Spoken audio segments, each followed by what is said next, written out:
Good morning and welcome everyone to this special symposium on women in transportation.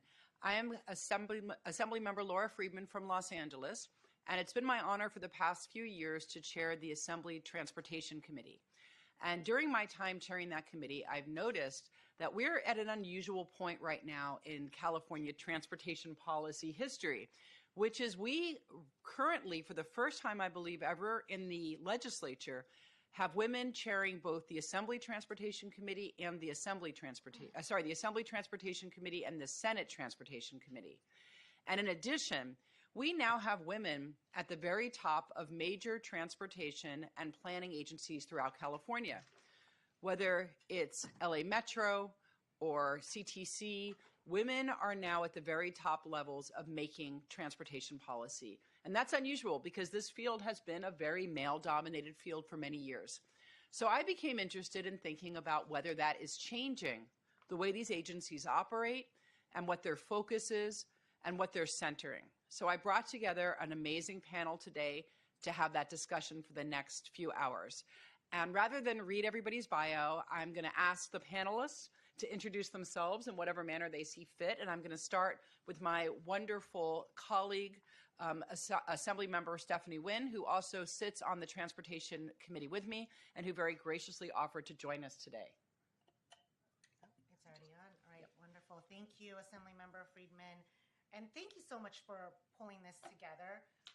As the chair of our Transportation Committee mentioned about transportation and how important it is in our community, as Assembly members, we get asked what committees you want to serve on, and transportation was one of my top committees that I wanted to serve on, exactly because of what Assembly Member Friedman mentioned earlier. There's so many things take place when we talk about transportation, and being left behind if you're not there at the table is a big thing, especially for women as we go about on our day. And we often are forgotten or left behind. And so I wanted to make sure I was at the table to give input, to share ideas, also to be thoughtful about how we make such decisions. Prior to being a legislator here in the State Assembly, I was a nonprofit director for an organization that served immigrants, low-income communities, communities of color. And transportation was the #1 issue in that community. And so I'm really fortunate, grateful to be serving alongside with our chair here and also to be a part of this panel of wonderful women with such amazing experience in this topic. Thank you very much. It's an absolute pleasure to be here in our state capital, Sacramento, and to have this very important discussion. And my name is Colleen Clemenson. I have the honor and privilege to serve as the Deputy CEO of SANDAG, the San Diego Association of Governments. We are the Metropolitan Planning Organization for the San Diego region, and we have 18 member cities and the County of San Diego that come together for regional decision making. And I work very closely with our board to come up with what the long-range plan is for transportation. And then at SANDAG, we actually implement that plan. We design the transportation projects, we build and construct the transportation projects, and the head of our engineering and construction is a woman. So I've seen extreme changes in this field since I started about 25 years ago. And where we are and the opportunities ahead are just absolutely immense. And so I look forward to our discussion today to talk about all of those possibilities and really the role that women play in all of this. Because I think one of the challenges we face so often when we talk about transportation, it's the infrastructure. It's that new tunnel, it's the new bridge, it's that rail line, it's that freeway. But actually what we're doing is connecting people to places that they need to go, connecting people to upward mobility, connecting people to education. And I think women are phenomenal at doing that as we bring people together to make that happen. Thank you. Thanks, Colleen. Thanks, everyone. I'm really honored to be here. I'm Tanisha Taylor. I'm the Executive Director of the California Transportation Commission, and we're responsible for giving out billions of dollars every year to transportation infrastructure throughout the state. In many ways, it's for maintenance of the roadways, it's for transit and rail, it's for highways as well. So we're a multimodal agency looking at all of the different pieces. But I think I've heard a lot of things already today about why we're here today to talk about women in transportation and the role that we play as leaders, as mothers, as consensus builders, and how we balance all of those different hats that women play. And so I'm really honored to be here. Before I was the executive director of the commission, I was the chief deputy director of the commission for 3 years, and I've got about 17 years of experience in the transportation industry, and I'm just pleased and honored to be here with such distinguished women today. Well, thank you. Thank you, Assemblymember Friedman, for organizing this symposium. I am very honored to be here with this group of all-stars because I'm actually just recently retired from a career in public service. So you're the future of California. My name is Amy Worth. I was originally served, I was on the Contra Costa County Library Commission and then moved into local government, sitting on a city council, Orinda City Council. And then, as you know, California transportation planning is very much of a bottom-up process, that funding and decision-making begins and starts with local government coming together through the transportation authorities, and then the regional transportation commissions, and then the state and the federal government. And we're very lucky to have, at all these levels, many women who are really engaged in transportation and understand the concept deeply of consensus building. And I served as the chair of our Contra Costa County Transportation Authority, and then went on to serve and to chair the Metropolitan Transportation Commission. And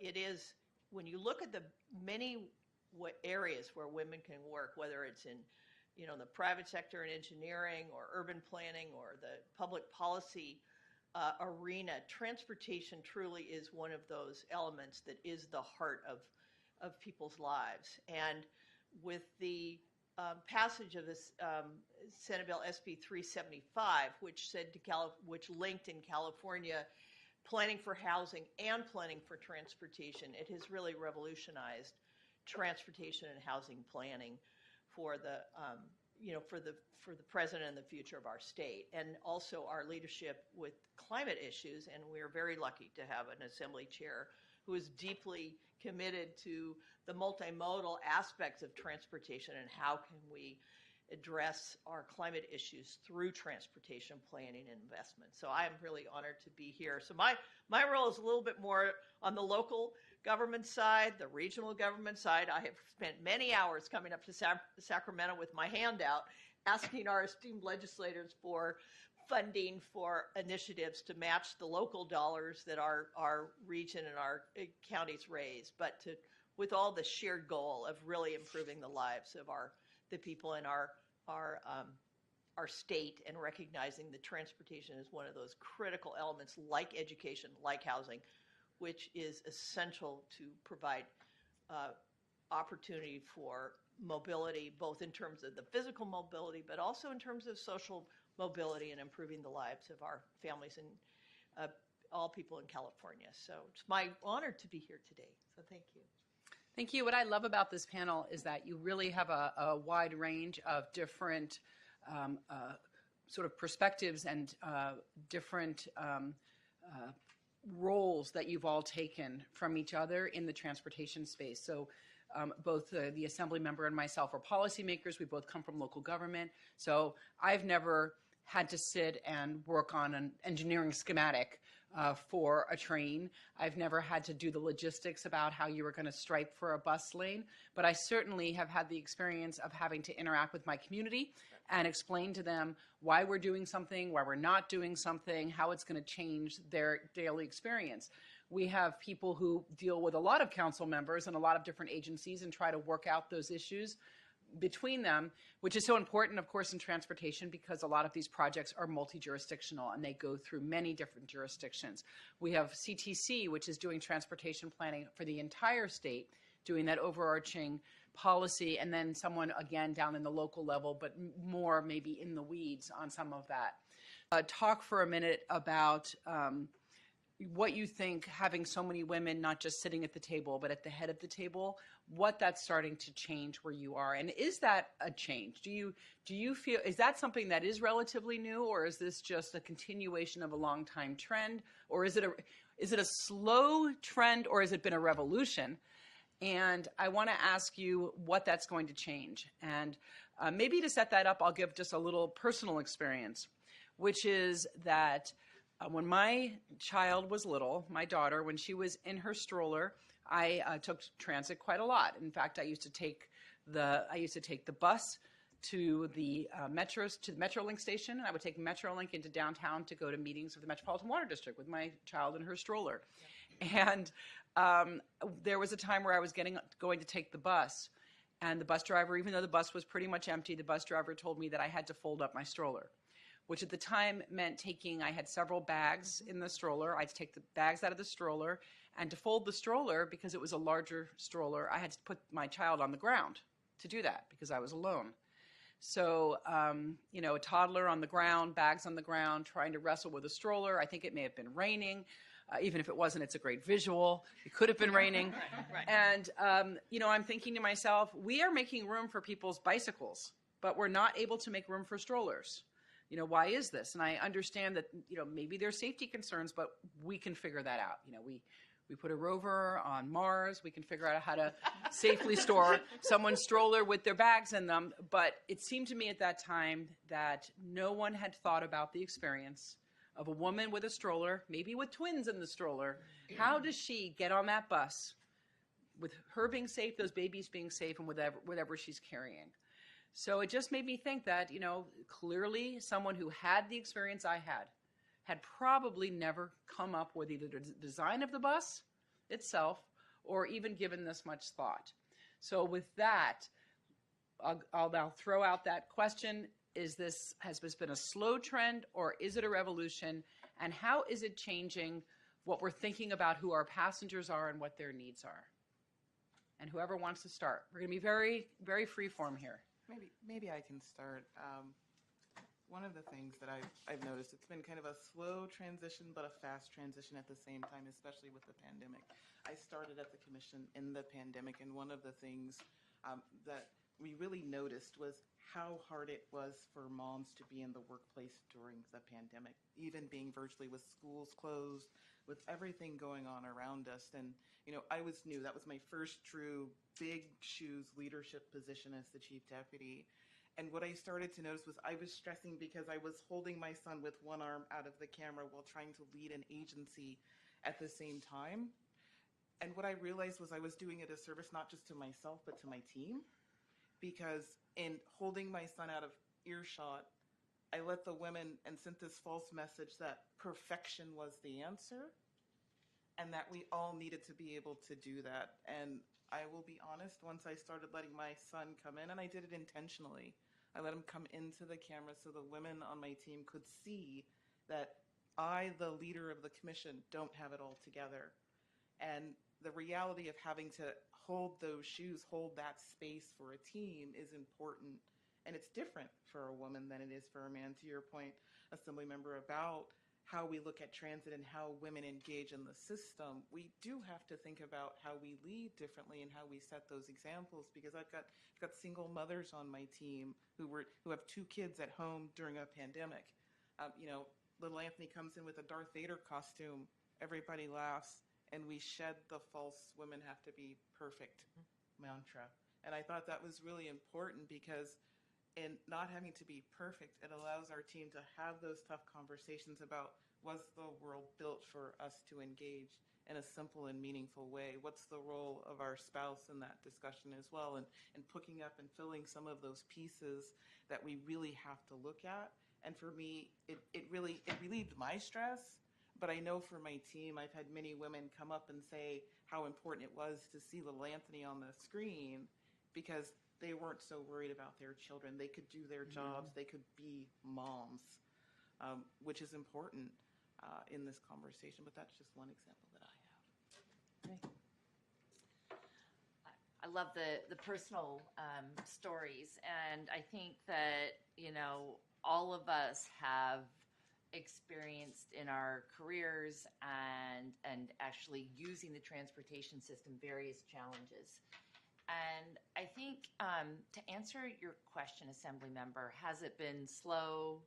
Has it been a revolution? I totally agree with Tanisha that it's really both at the same time. And I think so many things are coming together all at once. I've been in this field for over 25 years. And I feel like when we first started, it was just very much about how do you design this thing. And as we think about this, it's about how we bring people together, but that's so much bigger than just being a transportation professional or an engineer or a planner, because it's also how do we bring housing? How are we educating our next generation? And the stakeholder group has grown to be so much larger. We can't think about all of these things just in isolation. We can't think about transportation in isolation of land use and housing and the environment and how we preserve our environment and where we provide the type of housing for people at different stages of their life, whether you're just starting out and want to live in an apartment and then you have your family and you need more space and you care that you live near a school where your kids can go to school, and then later in life you have the opportunity to move into something that makes more sense for your lifestyle or your abilities. And so I see that coming together with transportation truly being a revolution, but where so many women now are heads of agencies, are leading in government, are leading in the legislature. And that voice is so important because I think we just bring so many more voices to the table. And Tanisha, when you were talking about the pandemic and working from home, I got to know my son a lot better. I don't think he knew I worked so hard. I didn't think he studied as hard as he did. And so he was in high school and I was in the living room and he was in his room, and he'd come out sometimes. He goes, "Mom, did you want the whole neighborhood to know about your plan with the 5 big moves? Because they all know you are so loud." But, you know, the two of us being together, that was one of the loveliest things that happened. But at the same time, I was incredibly frustrated just trying to bring people together over a Zoom call of squares of faces and these really important things happening and incredible opportunities, but I couldn't be with the people next to them having these conversations. And so I think there's that piece of it too that I think women really bring, is that we bring people together. We want to hear all the perspectives, and hearing all those perspectives actually makes for a better future and hope for the future. So that's really, I think, the revolution that is in front of us at this time. And really thinking about where our transportation system divided communities, thinking about how we're bringing people together. Yeah, having served in local government during this period, I really do believe that it has been an evolution for women. And I remember my mother's generation that, you know, struggled with really the beginning of opportunities for women, and in the workplace, in government. And there have been a lot of women trailblazers. You know, I think of my member of Congress from Oregon, Edith Green, who was one of the architects of Title IX. You look at the impact that has had in our world, in our country. But I think women, one of the things, and I've seen it, because when I started my career in government, there were a lot more men involved, mostly men in leadership positions in the regional agencies, and the state legislature, the state committees. And over time, it has been a remarkable evolution in terms of the opportunities and the positions and authority that women have had. And I think a couple of things. You know, I started in transportation. I understood cooperative decision-making. I'd done that, having been on a library commission. I knew the 19 cities in our county and what their priorities were, and we were able to translate that and take it into transportation. But it took current leaders at the time who spent a lot of time. In my case, I wasn't an engineer, so I needed to learn about building tunnels and striping, and also the political consensus of how you have a finite pot of money and get people, and then the voters, to affirm the decisions that the policymakers have made.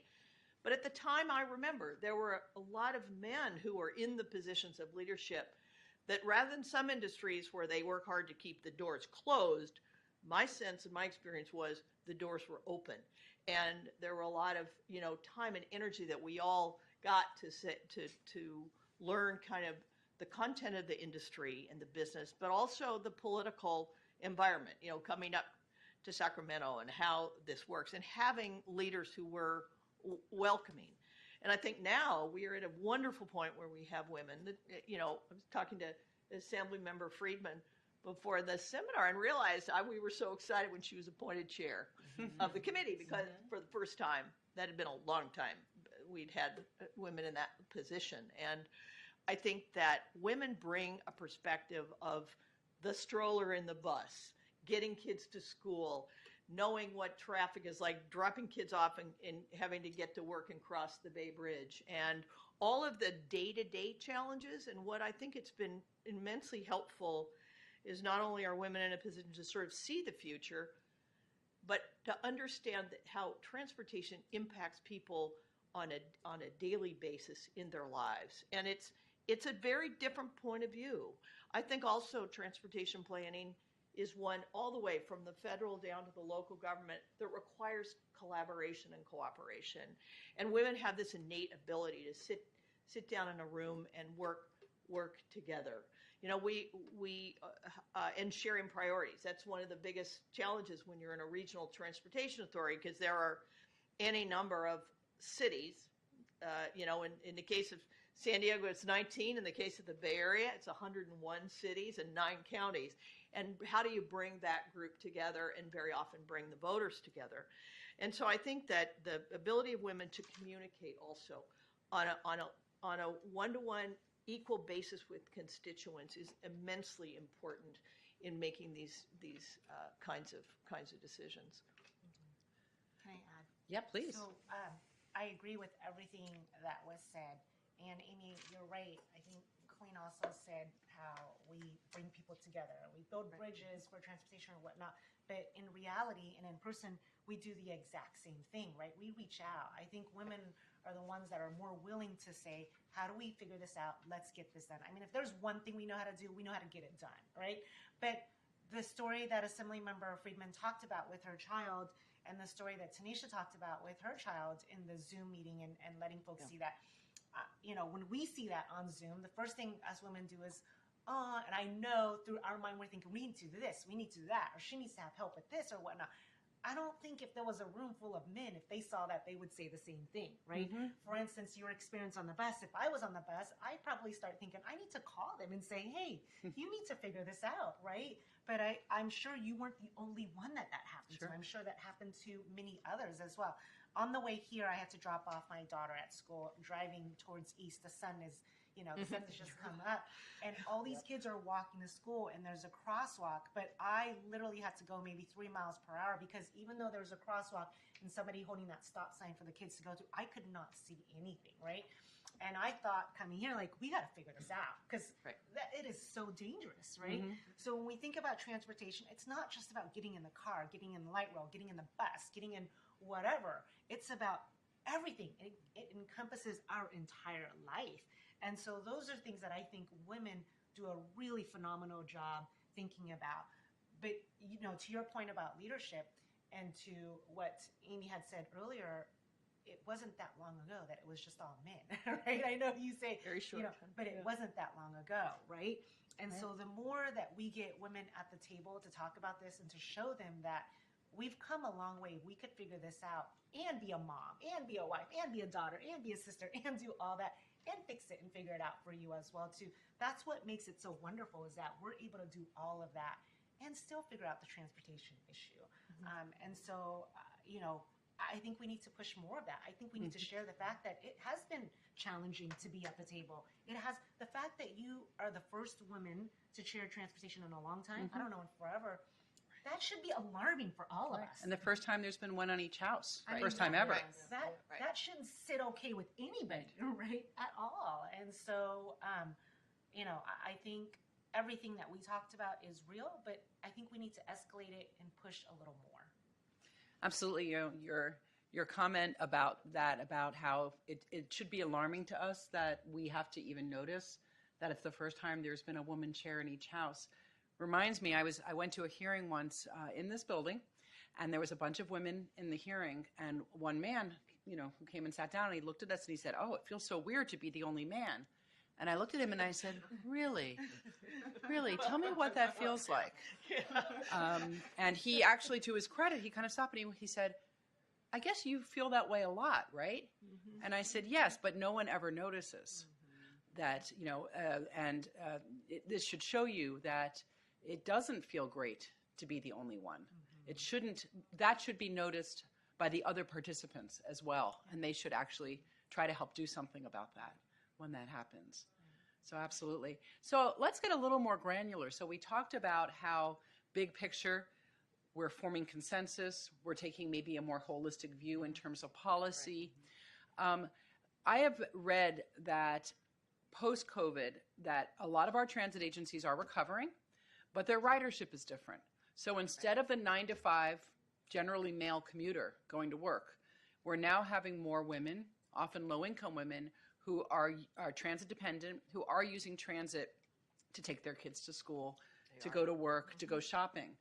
So I feel better knowing that there are women who are seeing those women and who understand their experiences and are centering them. And so I'm wondering if you can speak to, are you changing actual policies based on that? And if so, what does that look like? What are you changing? How are you changing to adjust to service those riders? So, that's an excellent question, Assembly Member. And before I answer that question, I wanted to build on something the Commissioner, former supervisor, mentioned, that doors have been opened, and I do want to acknowledge that there are many men in the workforce who have opened doors for women, and that I definitely had someone who believed in me and sort of pulled me out from where I was and said, "I know you can do this," and gave me an incredible opportunity that has truly changed my life. So I want to acknowledge that there are those people out there, wonderful men who do acknowledge the importance of having a more diverse workforce and the value that women bring. So Absolutely. It was a mention male that. speaker who appointed me There we to go. this role. So absolutely. We have our allies. We do.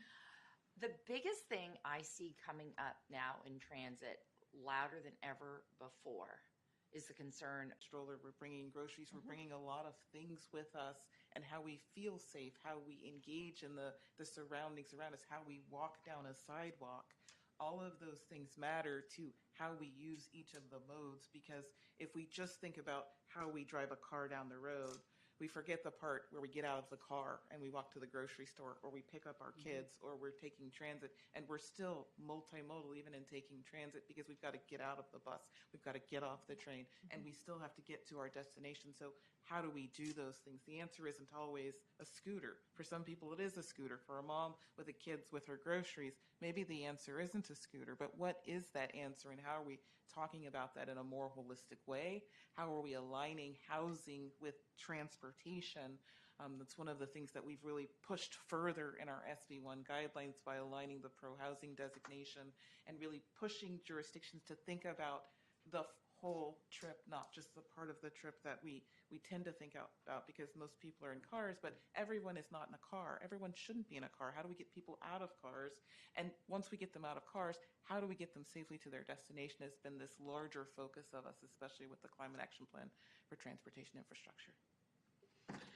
You know, I really just first of all want to thank Assemblymember Friedman for your leadership in addressing a lot of these issues before the pandemic and now, providing access to transit and recognizing that we need to be developing our cities in a multimodal way. And the COVID, of course, shocked everyone in terms of life, of where do you work, how do you get to work. What we're finding in the Bay Area is that our buses are back. People are back, right? And I still serve on our County Connection Transit Board, and our ridership is back. The kids are back on the buses getting to school. The seniors are getting to where they need to go. One of the things that we did during the pandemic, which I think was really great, was to revolutionize our paratransit system in our county. We used to have multiple agencies doing it. And we brought those together to have a unified paratransit system so that people can access it. What is I think the biggest challenge looking to the future is is being able to fund public transit, and recognizing that rider patterns are changing. In the Bay Area, we're very concerned about BART in terms of its future because of the lack of people going. It was centered into commutes from the suburbs into the city, and so many of those people are working at home. But what's interesting is that local transit is really robust. Families are on the buses, and I love the story about getting on the bus with the stroller and having to put a stroller together. I had a great time this summer. My 2 little grandchildren, 5 and 7, there was a week between summer activities and school, and I had them for a week. So I went out and I got them Clipper cards, and we spent the week on the bus, the ferry, the BART, the cable car, came up to Sacramento on the train. But it was a really interesting look, an eye-opener in terms of the opportunities we have to promote transit, both from an economic standpoint and a climate change standpoint. Doing the mode shift. So I think that we have huge opportunities. I think the key is going to be the funding. Making sure, and I know that you all in the legislature have been really incredibly supportive of funding for transit, for the kinds of innovations that we need to make. So, and again, the COVID pointed out a lot about our systems and how we can continue to improve them and really invest in people's lives, because transportation really is the heart of getting to school, getting to work, getting to the store. Really, it's so important in California. And one of the things that COVID did ruin everybody's life, right? I mean, not only were people not using public transportation, they just weren't leaving their houses, right? And food was being delivered instead because everybody was too afraid to go grocery shopping and being out there in public. And so every means of transportation was struggling. I will say the one thing, I'm an assembly member here in the Sacramento and south part of the region, Elk Grove. One of the things that we did, and I believe in training them at a young age, right? I wasn't trained to use public transportation at a young age. I was fearful of getting on the bus, and no one ever showed me how to do it. And I tried it once, and it was the best thing ever because you could sit there, you can text, you can make phone calls, you can talk. I mean, you don't have to worry about, but it wasn't until somebody actually showed me how to do it that I realized how convenient it is for working people. And for moms with kids as well too, because you got to take care of the kids, and you're not driving. You could sit there and you can tend to your kids while somebody else is in the driver's seat. But one of the things we did here locally is that we made transportation for kids, anybody, young kids from the age of, I think it's 12 all the way till 18. So it's completely free for them here in the Sacramento region. I believe that's a great model, a great way to train kids at such a young age, because one of the things that teenagers want to do is they want to go places, and parents can't drive them because we got to work. We've got things we got to do. You know what? You got your bus pass, you got your light rail pass. It's free. Go take that, right? This gets them the mindset of using it, and then understanding how to use it, and then being able to maneuver, right? The system where what light rail they have to catch to get to where they need to go, right? I think young people learn that a lot more faster than we do, and that's a great way to get them trained at a young age so that they, in turn, get older, are gonna, get a job and know that they can use public transportation because they've got it down. No, absolutely. If I may, I want to build on that. So I actually did grow up in Sacramento, and my mom was an elementary school teacher. I have a younger brother and a younger sister. And we had big plans. We grew up in unincorporated Sacramento. And RTA came out there, and she said, we're going to take the bus. We're going to go downtown. We're going to go to the bookstore. And so it was like a big deal. We got dressed up because we're going downtown Sacramento. We took the bus. And I just remember being just so impressed at how this just opened this door to go to this big city. We went to a bookstore. We each got a book. I got Charlotte's Web. I'm not sure what my brother and sister got. But I still have that book. And that bookstore is still there today. It's a coffee shop now on N Street. But that was you're absolutely right, Assembly Member. When you have that experience when you're young, it makes you think differently. I rode my bike all through grammar school and high school. And I remember one time my bike broke down and I was just pushing my bike along the street. And I don't know if the RTA driver should have done this, but he pulled over his bus and asked me how far I had to go. And I brought my bicycle up on the bus and he drove a few blocks down and dropped me off close to his route. But anyway, I think that makes such a difference. And just recently in the San Diego region, we figured out a way to make transit free for 18 and under, and it truly is opening up opportunities for people. I think the challenge we face in that is that at the same time, there are all these concerns about the loss in revenue for transit, and if we have to cut back service, then even if transit is free, we still have to make sure that it's frequent enough that it gets people where they need to go when they need to be there. So thank you. Absolutely. It Can sort you of share that? sort of reminds me in some places where I've ridden transit, children are free up to maybe 6 or they're free up to 5. And the number of parents who teach their kids to say, I'm 5 when they're When they're asked, 12. even if they're 7 or 8, it's sort of a uncomfortable thing to be teaching on the young. Not that I would know anything about that at all, but I've heard it from friends. But this talk about children riding, reminds me that when I was little, and when I was just thinking about this the other day, I would leave my house in the morning, and we would get on our bikes, and we would all ride in these big packs around our neighborhood, and we would get off the bikes and throw them on the grass, and we'd play, we'd do whatever, we'd get back on the bikes, and now I'm afraid to let my daughter ride her bike. I live in a neighborhood without sidewalks, and I'm sure when my neighbors were young or when their kids were young, their children probably rode on those same streets.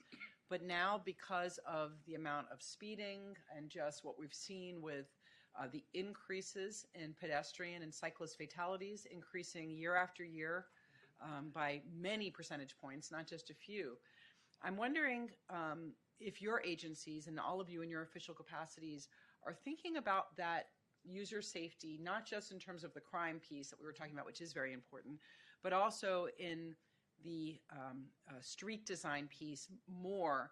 And whether you think having so many women now in this field who maybe are moms, is that making a difference? And what changes are you seeing in terms of how you do business? And I will just add, when I was on the city council in Glendale in 2009, traffic safety was a big deal to us there too, because we had an outsized amount of pedestrian fatalities. But I will say that even though our city council prioritized safety for pedestrians and cyclists, mostly for pedestrians at the time, to be honest, it seemed like our engineers were very resistant to changing anything. I remember having arguments about the width of the streets. I wanted to add a bike lane, and they said, no, the streets have to be this wide. And I said, but that's crazy, because they really don't. They really don't. You could fit a bike lane here because we have streets that are much narrower because they're old and everybody seems to do just fine. So how is that changing? And what are the barriers to this for us going whole hog? Because it seems like there's still so much resistance around complete streets, safe streets, and even with new streets of re-engineering. So if I can offer a couple of comments. First of all, I have seen that change. I have seen that trend. I know exactly what you're talking about. In the old days, it was pave it and go. Widen the road, widen the lanes. And now with the complete shift of multimodal investment, it's making a huge difference. I do think that women have played a really significant role in that, of saying, the stories we've all told about our children and our grandchildren, getting them to school, addressing the challenges of multimodal transportation and really creating more opportunities. And I think one of the challenges, of course, it always is the lack of funding. But you see, and I think that the state and the federal governments have played a huge role in that pivot, in providing funding, significant funding for multimodal transportation investments, the whole concept of complete streets, and integrating transit with people's daily lives. I grew up in Portland, Oregon, where I was 5 years old and was on the Rosie bus going from home to school. And, we wrote that your story about assembly member about having your bikes, in the neighborhood. I remember the first day I learned to ride a two-wheeler, and get on the bus and those kinds of things. But so I think that we need to continue to be at it and give the local government the tools, because the communities want these. And it's a challenge for California particularly because a lot of our cities are newer. They're not 19th century, early 20th century cities that have these legacy investments. We've got to create the opportunity for multimodal, and cities are doing that with the help of all of you that are providing the funding. But I remember the first year we getting one of the MTC started the whole concept of transit-oriented development in complete streets and providing pedestrian investments. And we just need to be doing more of it, because the only way we're going to get that mode shift from cars to transit to walking and bikes is we've got to have the investment, and and those opportunities. And it's just, the funds for local government is very competitive, and we're seeing the work's getting done, and we just need to do more. And I think that one of the, in a way, a silver lining of the pandemic is people were home. And they saw their local streets, and they were on bicycles, and they were walking, and they're saying, "Wait a minute, I want to continue this." So, how can we continue these investments? So what I think I hear you saying in this too is that the desire is there, and we know that the local governments are applying, but they're hitting a wall when it comes to the funding. Right.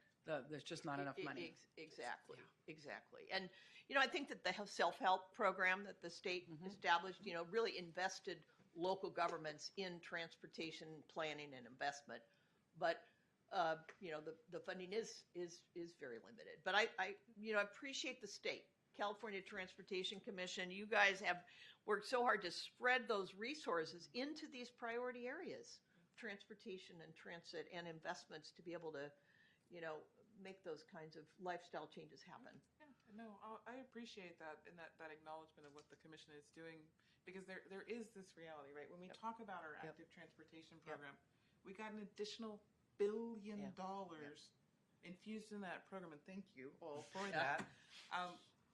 But we still could only get to the low 90s in terms of ranking out of 100.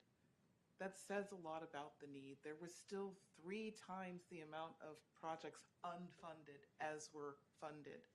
We have 100% of our funding going to disadvantaged communities, which is amazing. But there are communities beyond our most vulnerable that also need the infrastructure that we are talking about.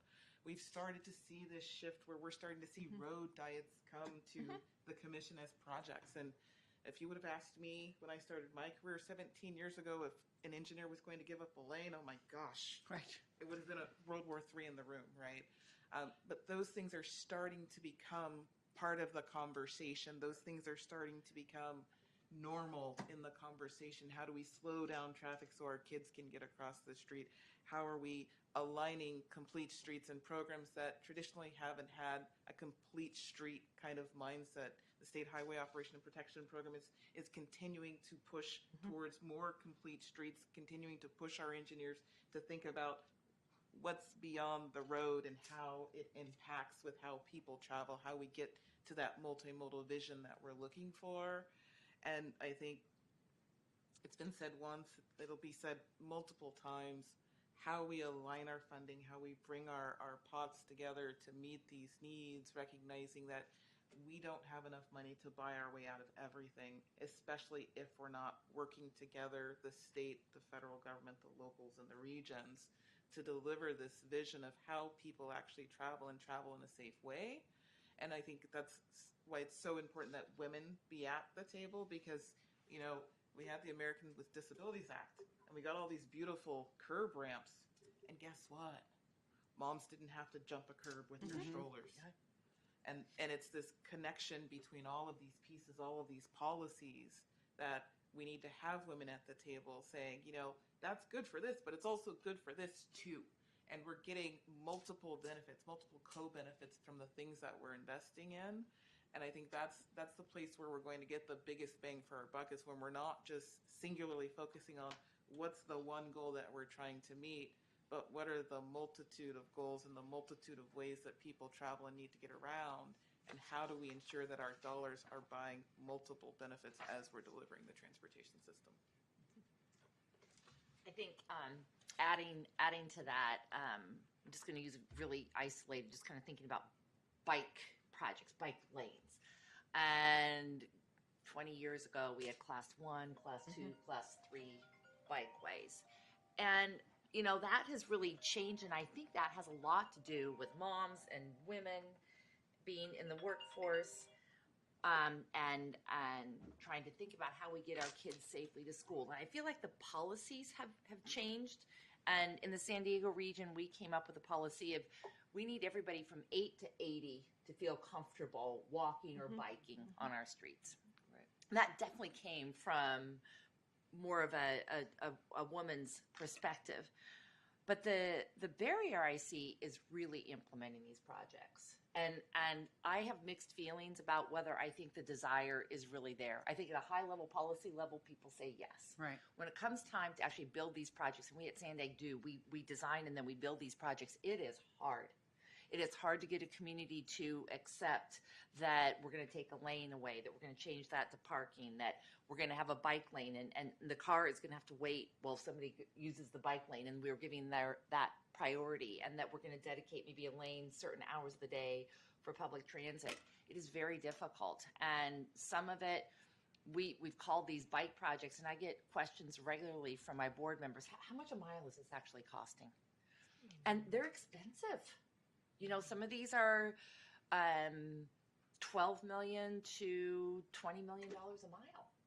They're much more than a bike project, though. They're creating a beautiful walking environment. It's finally getting the trees in that the engineers and fire departments used to tell us we couldn't put trees, next to buildings because then if there was a fire, we found ways around that. So these are really complete streets projects. They are really complementing communities, but they are very, very difficult to build, and they are expensive to build. And so I think those are some barriers. We need more examples of where these work, where we've retrofitted our streets. It's so true that so much of our state was developed from in a very suburban context, and then trying to put some of these things back in and retrofitting is very challenging.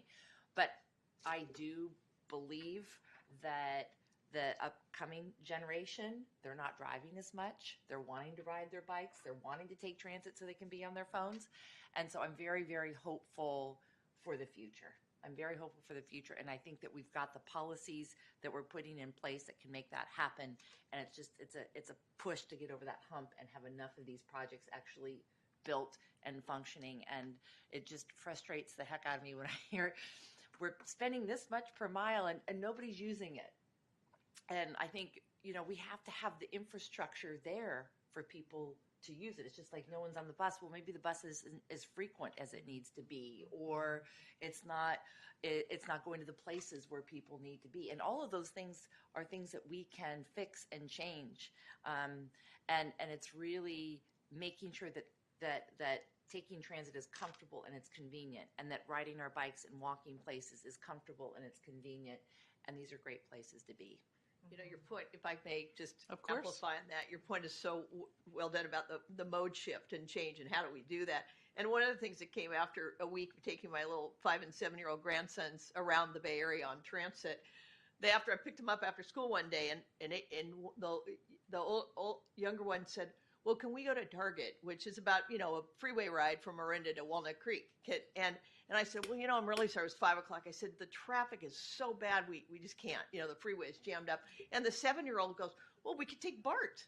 And it was so great because I think changing that mindset in California, and it is one big retrofit, but we know from the climate goals and the quality of life goals, this is such an important effort that you all are promoting, at the state level and at the federal, having is a quality of life issue. And again, I think people saw when they were home for 2 years, looking around saying, how can we do this in our community? Mm-hmm. And so, and I know that I think that the transit agencies, the incredible work that they're doing at the state level and at the local level to really look at what do we need to have in place to serve our riders of all ages, and transit and the pedestrian investments. Mm-hmm. And we're seeing it more and more in the city planning.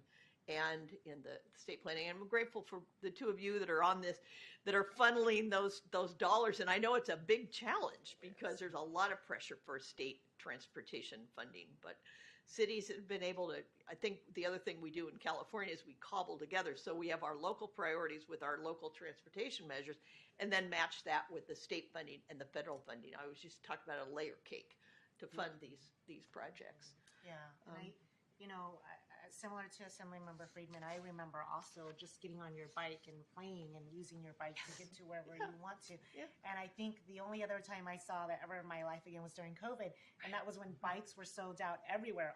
Yeah, that's right. Target or Yep. Great. and they were all out there because there was nothing available for anybody to do, and people discovered bikes, right? And it was just in every community. And that's when you saw people that were driving were more careful because they knew that there were more bikers that were going to be out there on the road.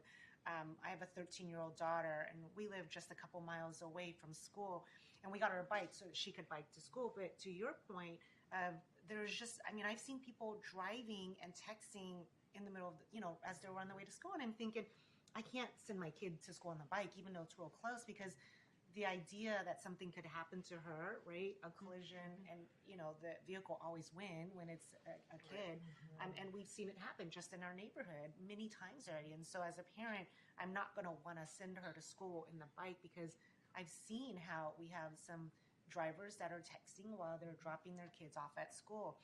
But to your point about that's kind of what we want is we want people to use their bikes, and we're going to create bike lanes. But is that a reality that's really going to happen if we create it? Are they going to come? You build it, they will come. Is that really going to happen, right?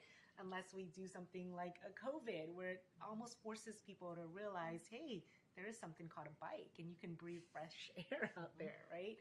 So I think there's ways to do it. It's just, I think Assemblymember Friedman's like, how do we do this, right? How do we bring this back again?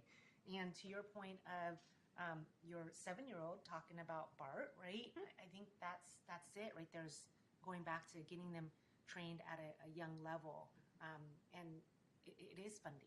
Creating those bike lanes. Are those even safe? Because I've seen some of them where it's like the car's driving, the bike lane's right here, and then you've got the sidewalk here. I've told my kid to bike in the sidewalk. Right. It's so much more safer that way because I've seen cars try to drive into the bike lane as well too, just to get around, right? And so how much did that take to build those bike lanes that aren't being utilized because cars are taking advantage of that extra little space to make their turns or whatnot?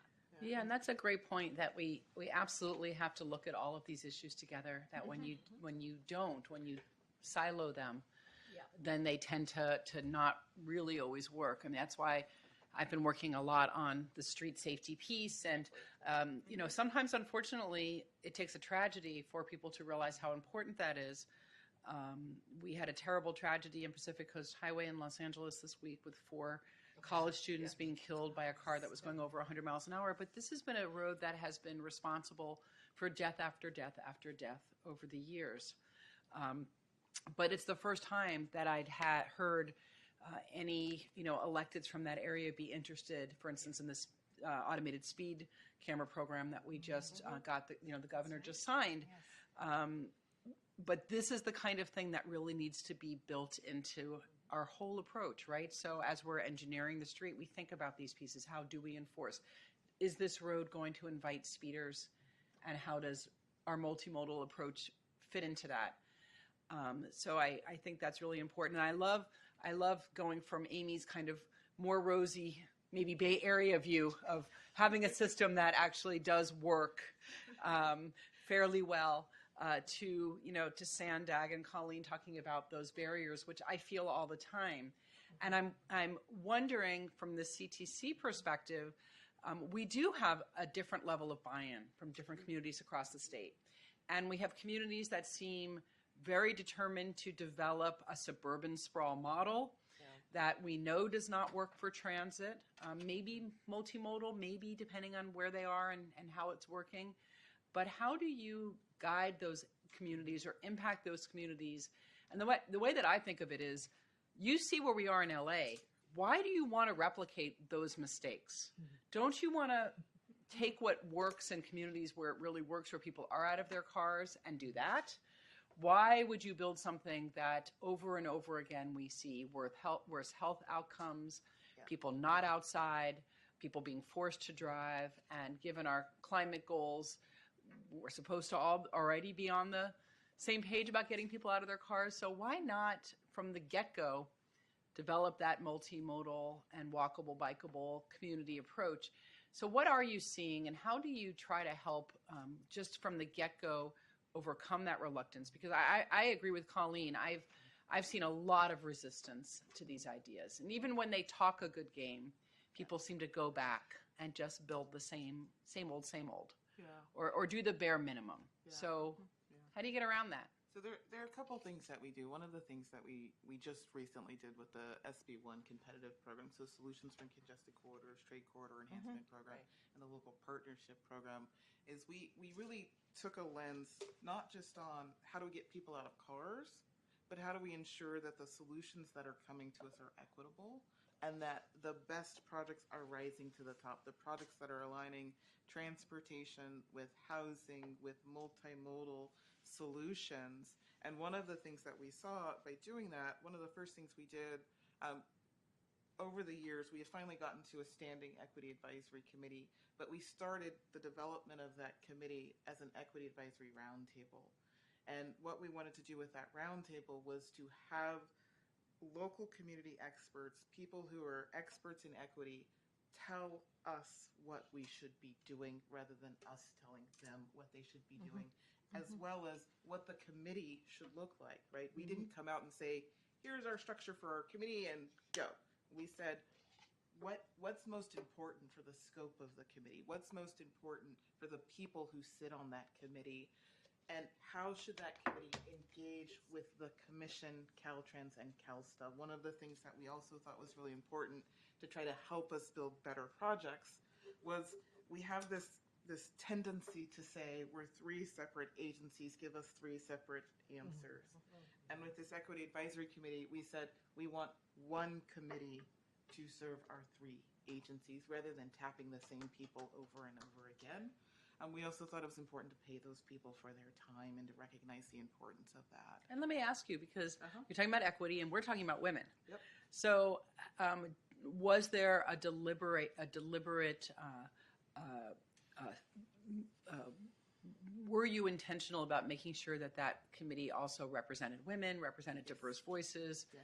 And is that something that's fairly new? I mean, it sounds like the whole committee process is fairly new. I think it's a non-conventional way to develop a transportation committee, if I'm honest.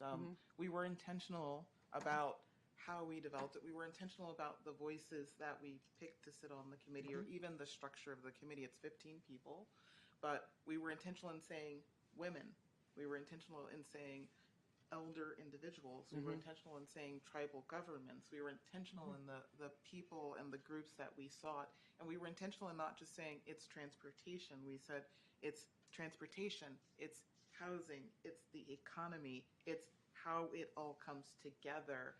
And I don't just want somebody who is a transportation equity advocate. We have someone who represents affordable housing on our Transportation Equity Advisory Committee, because if we don't have housing as part of the conversation, if we don't have people who represent individuals with disabilities as part of the conversation, we're not really serving everyone as part of that conversation.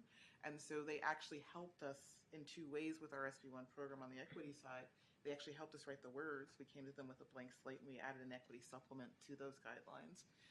They helped us write the words, but on the back end, they actually helped us score the projects to tell us what good engagement looked like, so that we can kind of do the plan, do, check, adjust, right? We planned, we said, here's what we're going to do.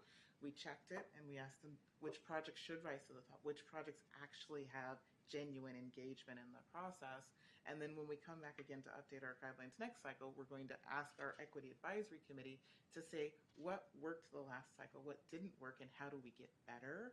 But we've also taken the Climate Action Plan for Transportation Infrastructure and embedded that into our guidelines. Our first workshop to incorporate that was 6 days after the Commission approved CAPDI for us. And so we've been very diligent in looking at how do these pieces work together, but not just saying, we did it once, good job, team, because we all know we get some things right, we get some things wrong, you know, we're trying to work it out.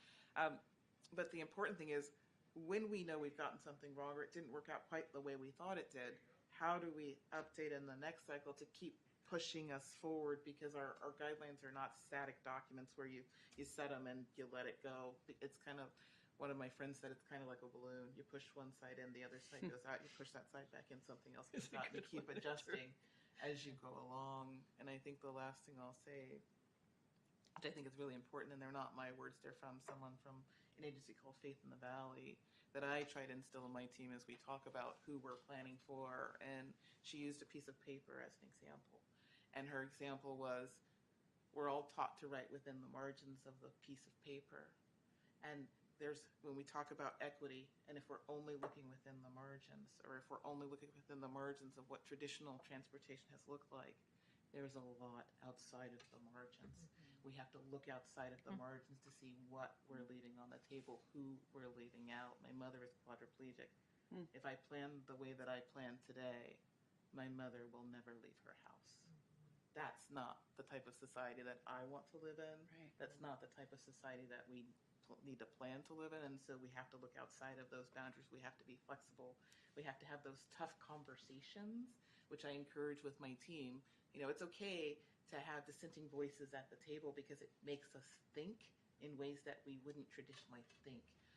And I think that's really important as we're developing the system that we want to see, as we're deciding how we should spend those precious tax dollars that the public has invested in us. Absolutely, and there's also a big question about who gets centered and who gets serviced. I know in Los Angeles, and I will say LA has been doing an incredible job recently trying to make up for the past sort of lack of investment in mass transit, and there's been such a rapid desire to rapidly change. And yet, despite that, the transit experience is often so subpar. I always look on Google if I'm going to drive somewhere to see what the transit option would take me in terms of time. And it's pretty common that it's 2 to 4 times longer. A drive that could be 35 minutes by car could be up to 4 hours.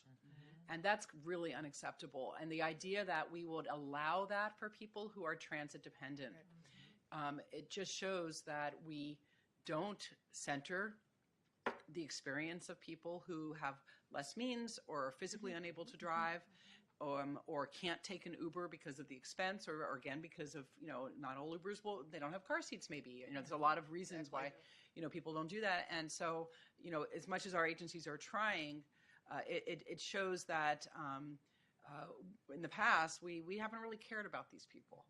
So, just getting back to that, we've talked a lot about the experience for individuals who are using transportation, but what about people who are impacted by transportation that they're not the direct users of? So we know that the people who are most impacted by goods movement tend to be low-income communities of color. They tend to live closer to highways, they breathe particulates, and they don't widen highways as much in wealthy neighborhoods, but they do it in neighborhoods where that are highway adjacent, that are lower income neighborhoods. I mean, it's certainly not exclusive. They just widened the highway, the 5 freeway. In my community, my daughter's school is across the street from the 5 freeway. And I have a friend who took their child out of the school because they developed asthma when they were there. So this is what my own child, experiences every single day. And that freeway was widened, and I would argue that there's no difference at all in the amount of congestion on the freeway, despite a 10-year construction project. So, and a lot of that was to service goods movement.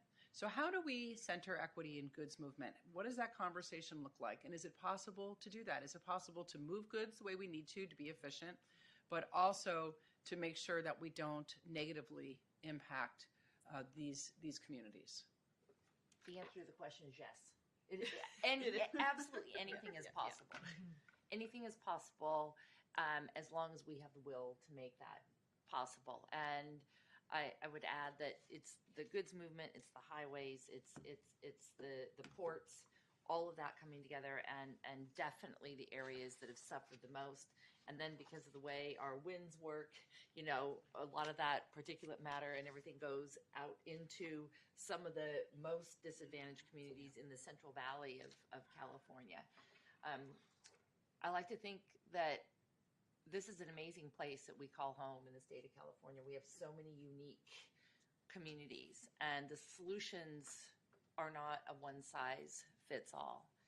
I think we have an incredible opportunity with technology, especially around our ports and around the major goods movement corridors, to have cleaner transportation vehicles, just for a start.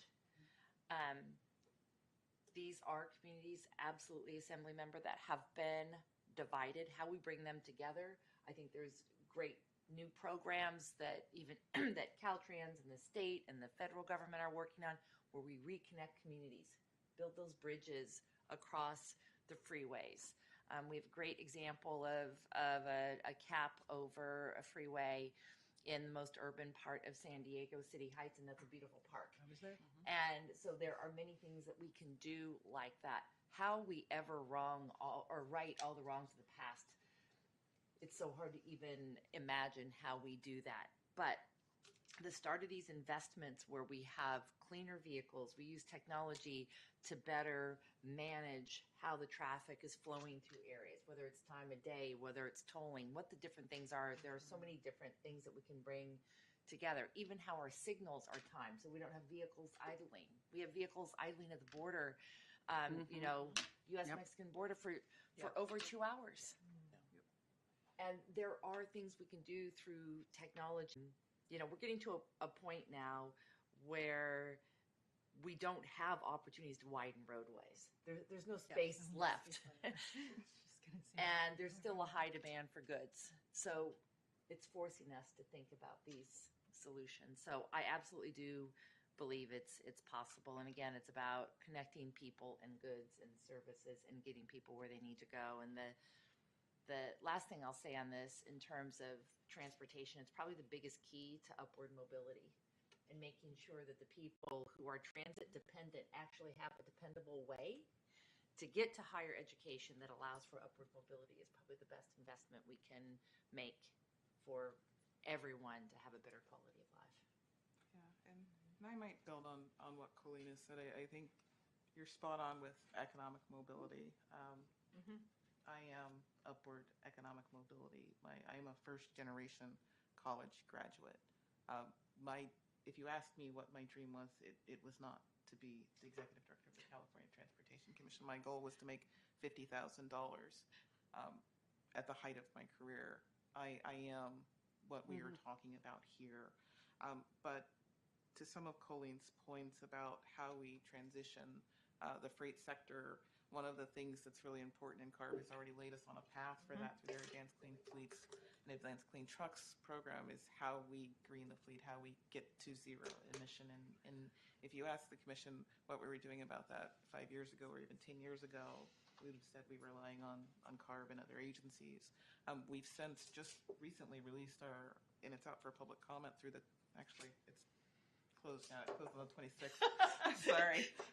But our Clean Freight Corridor Assessment, which starts to align and lay out what is the path to zero emission, where do we need that zero emission infrastructure to ensure, as the trucks are becoming cleaner, they have the fuels and the electricity they need to continue to move our freight and goods, not just within California, but to Colleen's point, across the border with one of our largest trade partners in Mexico. As part of that assessment, we have what we call the top 6 corridors. It was supposed to be 5, but we were a little ambitious, so we went with 6.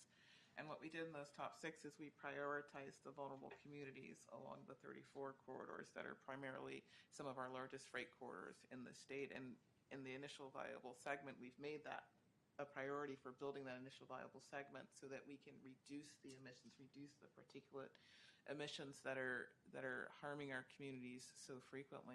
I remember a story similar to yours, Assemblymember Friedman, when I worked at San Joaquin Cog in the San Joaquin Valley, and the state had not completed the crosstown freeway to the Port of Stockton. And what that meant was that all of the trucks going to the Port of Stockton, they traversed the Boggs Track community. They cut off the community from the community center. And Washington State Elementary School had one of the highest asthma rates in the nation because of that, and finding solutions not to just the particulate issues as a regional transportation agency at that time, but also to how do we connect the community back to things like the community center, which is the heart of the community. And so there are a lot of things that as women, as mothers, as planners, we have to think about when we think about how do we, one, remove the trucks from the neighborhoods, and where we can't remove the trucks from the neighborhoods, how do we clean them so that the harms aren't being done from the particulates and the bad air quality? But how do we also connect the communities? Because if we have 20,000 trucks going through a community, we've disconnected the community from the community. And so what are those things that bring life back to a community to repair some of those harms that we've done in the past are really important. One of the things we did when we were looking at how to solve this crosstown freeway issue, and when I was in Stockton, was how do we bring back the community center? How do we bring back the things that bring the kids back outside, that remove the particulates from the community, so that they are not facing the undue burden of having a port next to them. We need the ports, right? The ports are important to California's economic engine, but how do we ensure that we're planning appropriately for the communities that are around them is really part of the picture as well. Great. In terms of fleets, I was able to secure $1.1 billion for zero emission fleets in the budget last year. I'm really proud of it. But when I authored AB 7 to try to align our climate goals with our transportation funding, I wasn't able to get that bill through, and it was my second year working on the policy. So it does seem like there's still some sort of disconnect between what we're funding and these goals. It does seem to me that when I came into my role as transportation chair, and when Lena Gonzalez became transportation chair on the Senate side, that we saw almost overnight a very different commitment to aligning transportation with our climate goals.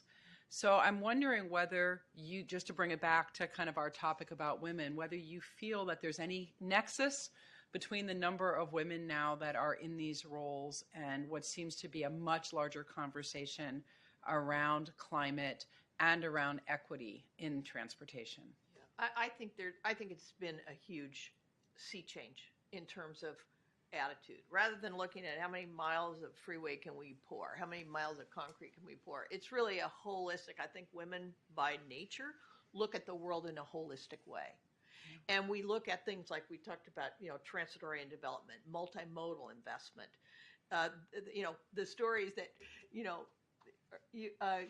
our assembly member talked about. You talked about getting your daughter to school and seeing the sun, and we don't need to just create bike lanes. We need to create safe bike lanes that children can ride. And working with our park districts, they in the Bay Area, in the East Bay Regional Park District manages our paved trails that are, and a lot of communities use them as walk pools. Parents are walking with their kids on bikes and they're getting to school. But I do think that mode shift is really, really important. And when, we're in Northern California, we're envious of your Alameda corridor, in the sense of how do you get the freight? How do you separate that freight impact from the local communities? And it is really devastating. I mean, you look at freeways, you look at the history of California and the impacts that those freeways in these corridors have had. And I wish we have our freight program. And given the cost, I think the technology, as Colleen talked about, is going to be key in terms of cleaning up the freight, the trucks. And it's really essential in terms of air quality and health impacts to impacted communities. But I do believe that having women in leadership positions is making a huge difference in terms of what are our priorities in terms of how we're spending our transportation and land, transportation dollars and housing dollars. And I've seen it throughout my career in terms of, working in government and regional government. You see it. You see the difference. You would not have in the past, 30, 40 years ago, the executive director of the California Transportation Commission would be not having the kinds of, conversations that we're having today, which I think are going to make, in the long run, a huge difference in the quality of people's lives and in the long-term vitality of our state. You know, it's so important. But those local things are important. You know, we've got to give the buses transit priority on our local streets. One of the things that came out of the outcome of our Blue Ribbon Task Force planning in the Metropolitan Transportation Commission in the Bay Area is looking at structural ways that we can increase our residents' use of transit.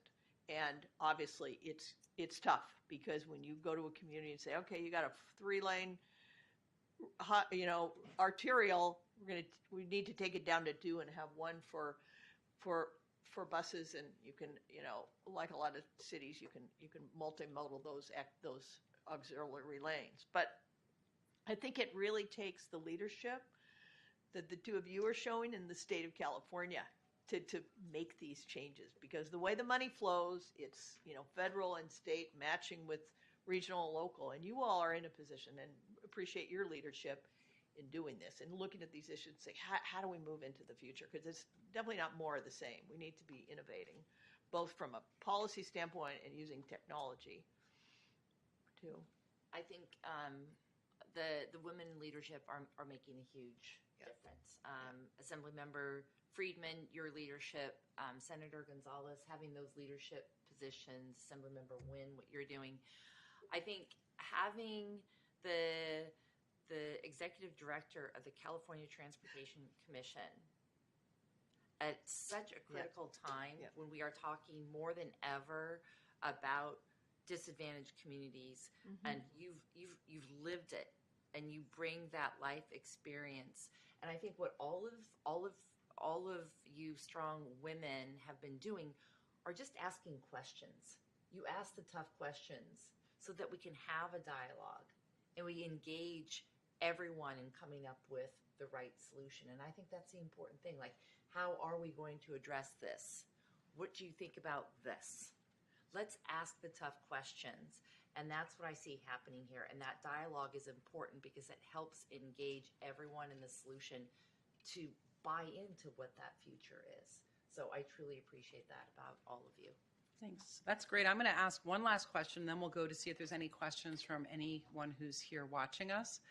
And my question is, and I'll answer first, what are you most frustrated about with your own work, or what would you love to be able to wave a magic wand and change? And I will say for me is that we don't yet have that real consensus and that real buy-in across the state, and that when it comes to putting more of our investments into the projects that we know are going to make us more sustainable, center, again, those users who have been ignored in the past, and really do the things that are going to make choice riders and more people get out of their cars and find another way to get around and do mobility, to do those transformational things that make it faster, more convenient, safer. We still seem to put gobs and gobs of funding into very car-centric projects. And it's at the land use side, it's at the state side, even at the federal government side. It just seems we're not quite there yet to really jump in, to just take the leap and jump in and say, even to the communities, hey, no, it's going to be better. So that's my frustration. That's the thing that I've been still trying to figure out, and to where I feel like I haven't had the kind of success that I would have liked to have. And so that's mine. And I'll just go all the way down. We'll go to the assembly member next, if you like. I think for me, the frustration is the information is not being shared out to the greater community. So Tanisha talked about staying within our margin, and I truly believe that's kind of what we're doing, right? There's a whole wider, bigger community that needs to hear more about transportation, about climate change, about what we're doing, but they don't know about it. So a great example would be EV cars. I served, as I mentioned earlier, for decades, low-income, limited English-speaking communities, and they still had no idea what was happening to this day, right? Because the information continues to change, And in these communities, they come up with their own little stories about what's happening, what the mandate is, and they're going to come take your car away. I mean, my dad literally told me the other day that his car is getting taken away. The governor is going to come take his car away. And I thought, who told you that? He's like, we're all talking about it at the coffee shop over there. I thought, oh my God, stop going there. Right? He invited you to join them. Yeah. And then, I mean, they're all searching for cars that have no electric in them because they said they're being monitored. So we got to get these cars that are old cars from. I mean, you heard it, right? I mean, these are real stories that are happening. So I think for me, it's about making sure all communities understand. We saw that happen with COVID.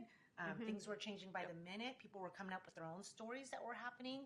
And so the greater community weren't educated or informed about these changes. And transportation, as we mentioned earlier, impacts all community in their daily life. I hate sitting in traffic. I hate sitting in traffic when I drop my 2 kids off at school. I hate sitting in traffic when I come here, when I go to the office, when I go anywhere. And I think we all do. And there's ways to change it. But I think to get to where you want to be at, and I hear your frustration as well, but I think there's a greater community that is not being informed and educated on what the changes are. It's a great point. I think my biggest frustration is the success of just general fear-mongering about all kinds of things and toward government. And I just think that's such a hurdle to try to overcome. I think the opportunity for all of us as leaders and professionals in transportation and planning is to provide hope for the future.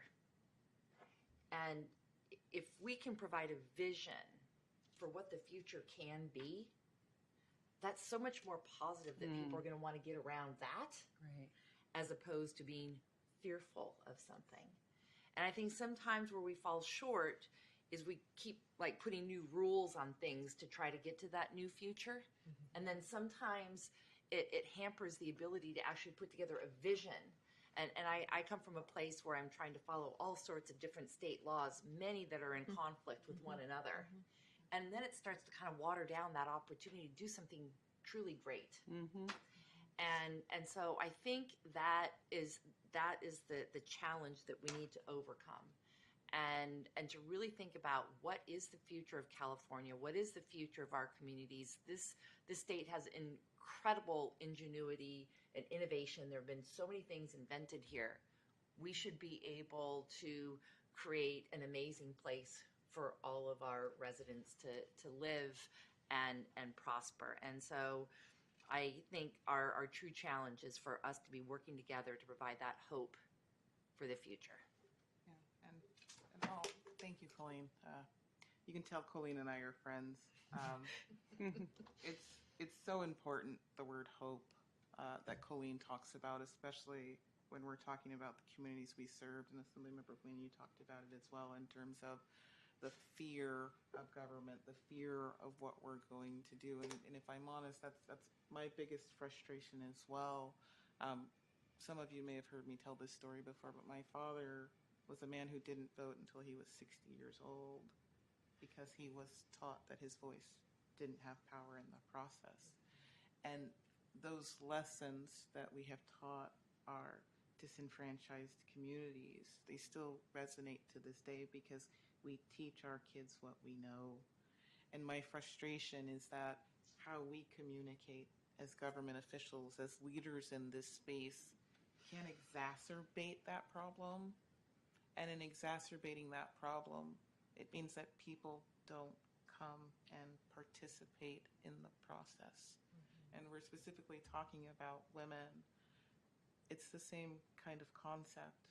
We need people to participate in the process. We need to communicate in a way that is meaningful to people, to actually be successful in what we're trying to do. And so if I come out and I'm speaking transportationese to the public, and they're like, I've spent an hour of my life with you, Tanisha, and I don't even understand what you said.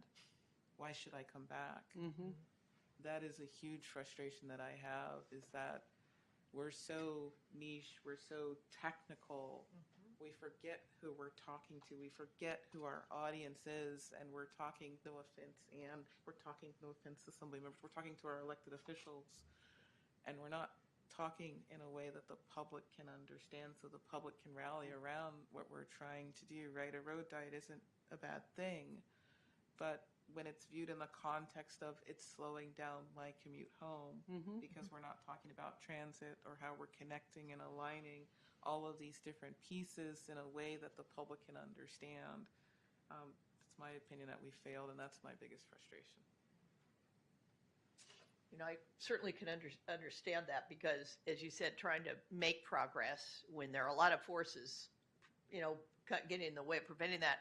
One of my favorite phrases that I learned in college was California was 3 hours behind, but 10 years ahead relative to the East Coast. And I really do believe that we our state is one that has a tradition of innovation. That you look at, my daughter graduated from UC Riverside a number of years ago, and I remember I lived in Los Angeles in the 70s when the air was terrible in the 60s and 70s. It was yellow, and being at her graduation, and the air was clear, June in Riverside, and it was so wonderful because that really was the result of California's incredible dedication to air quality. And so I think we have the capabilities. One of the greatest things I think that happened with the advent of the self-help counties was more people are engaged in transportation discussions. It's something that everybody talks about because they're all in it, whether they're on transit or in a car or on a bike or walking. Everybody's got an opinion about transit. Transportation is so vitally important. But for our state, we do need to have the resources to make those innovations that are so important in terms of our climate goals and really quality of life goals. I mean, I think one of the things that the COVID impacted are the young people that were commuting these massively brutal commutes. And they said, all of a sudden they're home in the third bedroom doing their work. And they said, I'm not getting back on the freeway for, 4 hours a day. And so California is in a position to really, I think there's more, the good news is there seems to be more political interest in focusing on the issues that we talked about today. Improving the walkability in communities, providing more opportunities for transit in terms of, dedicated lanes, and the kinds of things I think ultimately that will result in a much higher quality of life for people in California, but also recognizing the tremendous inequities that we have in our state in terms of whether it's being subjected to air quality along these corridors or access to transportation. And so I do, I think California is a state where we are optimistic. We need to continue to be optimistic. And engaging the public is really important. I also think one of the other things I think that's great about having women in the legislature, Assemblymember Wynn talked about carpooling or driving her daughter to school, and Assemblymember Friedman talked about getting on a bus with the stroller. Mm-hmm. You have these unique kind of life experiences that inform your decisions about priority for funding for money. And what you do in policy. And we've seen the changes. And I think it's really exciting. And I, again, want to thank both of you for your leadership because you truly have made changes. And, I think one of the other thing that California does, it's so exciting, is that partnership between the state legislature, the regional entities, and the local county and city governments, that we're kind of all working together because a lot of these issues are challenges, changing modes and narrowing roads and putting a transit lane and a bike lane on a road. And they've done it in other parts of the world. And California's challenges is our system. And I know that you all are looking to how do you make it easier to make some of these improvements. Great. So I want to see if there's anybody in the room who has any questions or comments. If so, if you just come up to the microphone.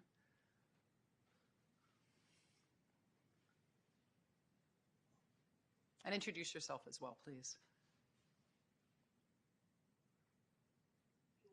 Yep. Can we talk about how building temperatures exceptional Hi, I'm Melanie Curry, write for California Streets blog. These issues are the things that I'm thinking about all the time. And in the 10 years that I've been doing this job, I have seen amazing changes we'll talk about Caltrans specifically. There's a lot of women who are in positions that didn't even exist 10 years ago that are leading some really interesting work at Caltrans. So, yay, we're seeing the difference. But I have to ask the hard question. We recently had something happen at Caltrans that was frightening because a deputy director who is a woman who was doing her job got demoted, and they won't really say why, but it's easy to guess that it was because she was doing her job, which was, somebody said something about asking questions. She was asking questions, so Jeannie Wardwaller was asking questions about freeway projects that seemed to be using shop funds incorrectly, maybe completely wrong. And there's so many levels to it. One of the levels is it's a really complicated topic. And if I have tried to explain to people in my life what the context is, it takes a long time and they get glazed over. They don't know what I'm talking about. But basically, her job as Deputy Director of Sustainability, maybe I got that wrong, but that's close to it, was to look at how we are spending highway funding and whether we are spending it the way that California requires us to. And her being removed from her position is frightening because, one, we don't know why. Two, it was male leaders above her who made that happen. And so the question is, what do we as women take as a lesson from that? Is it just a blip in a larger arc that is hooray going into better places, or do we need to be take it as a warning for all of us and how we behave in what is still basically a male-dominated organization industry? Thanks. I don't know if anybody wants to take a stab at that one. I will try. So I cannot talk about the HR issue, but what I can talk about are the remaining women that continue to lead across the state of California. Our chief engineer for Caltrans is an African-American woman. Our right-of-way agent is another woman. I believe there are four district directors that are women, and for three of the largest Caltrans districts, meaning the Bay Area, Los Angeles, and the Central Valley, we still do have women leaders leading at Caltrans. And so I want to make sure that we're not losing those women as part of this conversation, because they are still very important in the work that Caltrans does and the work that the state of California does, to continuing to move these pieces forward. For our Equity Advisory Committee, we have three amazing women who are leading that work, and so I don't want to lose those amazing women, and the fact that they continue to push on, their struggles continue to be elevated, and they continue to bring other women with them as part of this discussion. But I think that's as far as I can say. Yeah, I certainly also wouldn't want to talk about an HR issue. I will say if the concern, so there's two different concerns I think that were raised in the question, and thank you so much for the question. One concern is about whether women or minority voices or those perspectives. What do you do if there's a fear that their perspectives will somehow lead to some sort of retribution, or that they'll be discounted, or that there's resistance? And I think that the answer is kind of like the panel. If you always have panels that are all men, and to the point where a man would be surprised to walk onto a panel when the rest of the participants are women, the answer is clearly to make sure that the organization is filled with representatives who are women, filled with representatives that are minorities, to where you're not just isolating those perspectives and those voices, right? So that's the solution to that isolation, or the idea that if you bring up a certain perspective or experience, that you'll meet with resistance. It's got to be that you have just a lot more of that experience represented. The second, about Caltrans and their commitment to climate, is another big topic and something that I've been working on myself for a number of years. We are probably going to hold a hearing just on that topic. How much is Caltrans? How committed are their actions? How are their actions aligning with the commitment towards more climate-friendly, climate-sensitive projects? That's a whole other question. And I think that that's where the legislature absolutely has a role, and where we need to be doing the oversight, whether it's Caltrans or any other agency. We have expectations that are set in statute, expectations that are set in law. We have expectations around sustainable communities and how communities plan. And I know, because I have done legislation looking at the outcomes, that we are not aligned, that we still, despite law, some of which have been on the books for over 14 years, we still have agencies, we still have planning organizations that are not following the law in terms of what we expect for sustainability, climate, equity, being multimodal, all of those things that the legislature has affirmed over and over again, we see as important state goals. So we absolutely have an oversight responsibility, and it's something that I intend to continue to make sure that we have transparency as we spend money and as we plan. So I do appreciate your question about that. And I see we have somebody else.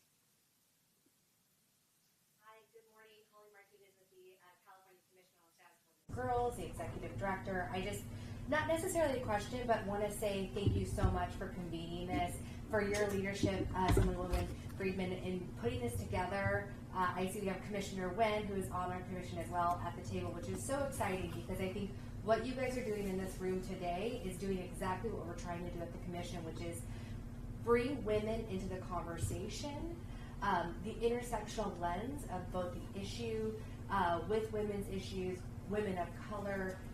It's called gender mainstreaming, right? Bringing women, half the population of California, to major decisions. And so I just really want to recognize and acknowledge that sometimes these conversations are difficult for time and priority, and you guys are making the time to be here to do this, to bring the experts to the table. And I just want to offer our support at the commission to continue to work with you all. And actually, I think I do have a question. So then what next, right? Especially to the two assembly members in the room, are there any particular policy solutions, bills you might be introducing this coming session, or sort of threads of thought that we can think about this winter before the next session starts? So, well, thank you so much for being here and for all of your work. And it is important that your commission, our commissions, these agencies all are in dialogue and in conversation. I had a bill that was signed into law, I believe, or funded, about having a transit task force in California and making sure that our transit agencies are cooperating together.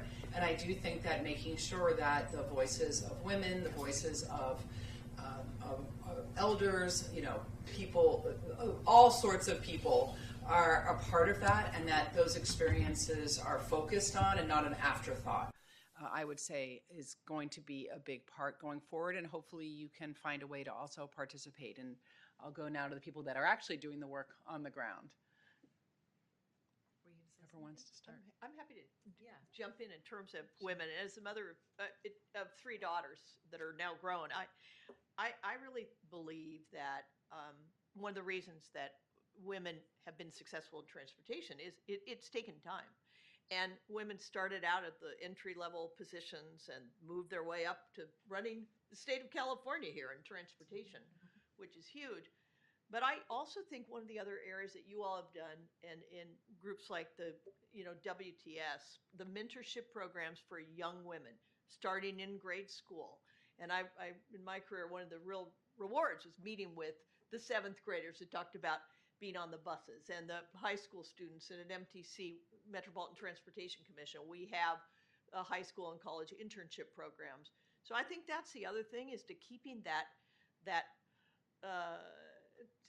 channeling the young people into the transportation field, because they know the business. They're walking, riding, driving, wonderful voices. And so I think that's the other opportunity looking forward to the future. Because I think that truly is the future. And again, I think of my little 7-year-old saying, well, we can take BART. Let's take the train. And I think that we have this opportunity, and it's a sea change for California because we have been historically such a car culture, and the young people are, so important in now and in the future. And, all of you have played leadership roles in encouraging young women to enter the field through, all the initiatives. It's so important. Yeah, and I'll just add to it because you wouldn't know it today, but I am devastatingly shy. And when I started my career, to Anne's point about the importance of mentorships, the importance of asking that question, and remembering who the quiet one in the room is, I had somebody who would say, Tanisha, what do you think, to invite me into the conversation when I wasn't certain that I should be at the table myself because I was so shy. I was so, this guy's got a Harvard degree, this guy's got a Stanford degree, this, whatever. All of the things that we think about in our head that aren't true. And I want to say that they aren't true. It's important to have somebody who sees you even when you are silent and sees your potential. Because there are a lot of people like me who, without that person who says, what do you think, we would never jump in with our voice. No, I think it's great. And I love when we get together to talk about things like this because, to Holly's point, as we were discussing, I thought, I got to get with my ledge director. We got to come up with something. There's so many different ideas, right? And so thank you. Thank you for being here, and thank you for the work that you do. And like Tanisha, in high school, I was a shy one, so I ate lunch in a teacher's classroom, right? And I never spoke up. And it took somebody saying, what do you think? And I have 2 little girls, an 8-year-old and a 13-year-old. And I noticed my 13-year-old, she wanted something at the store and she couldn't find it. And so she just thought, let's just go. And I said, you need to ask. And she said, no, I don't want to ask. Right. And I said, ask. And so I made her go up there and ask. And it was right there in front of her face, right? But she's got that shy, aspect where she doesn't want to ask. She doesn't want to say anything. And I think we got to teach our girls to speak up, and I to the speaker before when she said, we as women are doing our job and we're asking the question, and should this be seen as a warning? And I don't know the specifics as to what happened, but I certainly hope that's not what it is, that we're, speaking out, and because we're speaking out and asking the questions that jeopardizes our positions or where we're at or takes us down or whatnot. I certainly hope that's not the case because then that means it's war, right? Because it means no, we're gonna stop that. That can't be the case. Yeah, I can guarantee you, I'm asking tough questions. Yes. Yeah. Well, I could listen to this all day. I have found this discussion to be really inspirational, and I have to say I learned a lot from all of you. I really, really did. So thank you so much. A lot to think about. I want to thank everybody who's watching this at home or at work, and everybody who came and joined us this afternoon.